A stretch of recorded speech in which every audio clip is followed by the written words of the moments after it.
What can we look at you and say, what is our new chairman going to do about that? So he's going to deliver price stability with his colleagues at the FOMC. And what we can do in making sure that people are confident that the change in prices is at such a level they don't have to think about it. Well, Congressman Sessions joins me now from Capitol Hill, Congressman from Texas. Thank you so much for the time today. And I wanted to start with more of that conversation we heard with Reserve Chair Kevin Warsh. Listen, he didn't celebrate today's lower than expected numbers like other members of the administration have, but he did say that one data point, it's just one data point, and he also refused to overread that data. I'm curious, though, do you share that same cautiousness or are you celebrating this? These are all good questions, and that's why I tried to put in context of several different circumstances. One, the job market. Number two, the prices at the pump. Number three, the agricultural market. These are all signs right now today of some stability. There's stability in chaotic times. These work against each other. But the job market is what he focused on, because that was my question. The job market is strong. It's hanging in there. It is doing the things it's supposed to do. There are slight increases in the amount of take-home pay.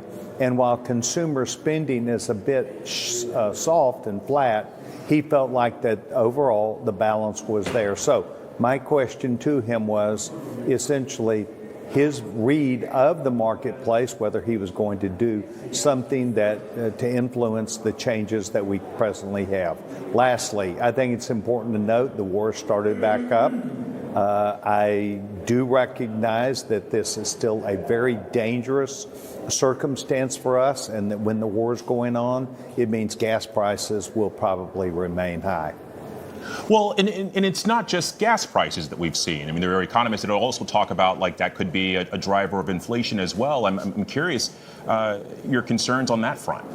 Well, of course, it is tied to that, and that tie comes directly to the price of getting a loan for a home, wanting to move into your own home, and young people who have jobs because of the job market then want to move to the next point in their life. All these things work together, but we still are in a circumstance, I believe, where the Iranians are a very dangerous threat against the world economy.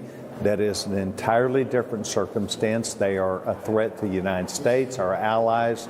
And so this is while I think the president has done a good job to temper his use of the military, I think that is wearing thin. It is to me, too. I'm delighted that we have changed much of the exercise that we have after the coastline, and where they had their mosquito boats, where they have some open holes that go into deep tunnels. We're going to have a new plan to attack that, and I think the president's well on that. Now, second point, the clock has also begun on this, quote, 60-day of war.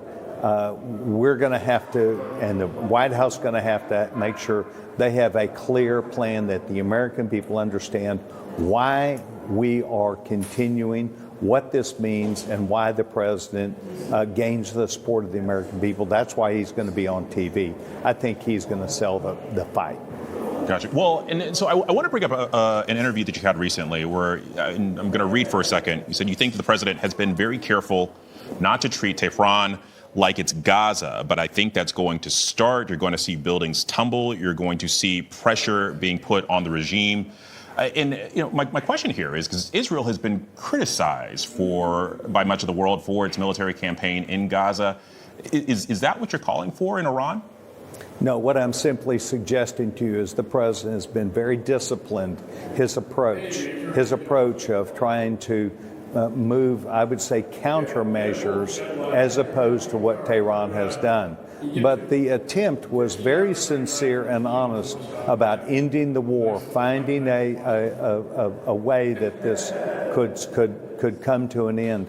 And the Iranians have no interest in that. The Iranians, the way I see it is, they're not interested in a negotiated settlement. They're not interested in ending this.